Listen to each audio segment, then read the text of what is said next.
नमस्कार मित्रांनो, आज आपल्या गावामध्ये 2 दिवस पाऊस पडलेला होता आणि आज आपण डोली लावले आहेत. बघूया, पावसामुळे आपल्याला मासली तर मिळणारच आहेत. चला आता इकडनं आपले डोली मांडले आहेत, त्यामध्ये आपण मासली किती आहे बघूया. बघा, राखेच्या त्याने डोली उचलायला सुरू केलेलं आहेत. हे बघा, डोलीमध्ये तर मासली भरपूर आलेले आहेत. बघूया, शेवटचा भाग पण घेऊया. या खोल्यामध्ये आपल्याला किती आज मासले आले ते बघूया. चला आता सोडून घेऊया.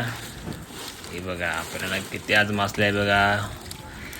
भरपूर बोईट मासे, असे खरवट, नावेडा मासा, पण सर्व लहान मासे आहेत. इथं आपण सोडून देणार आहेत, कारण असे लहान मासे आपण घेतले जात नाही.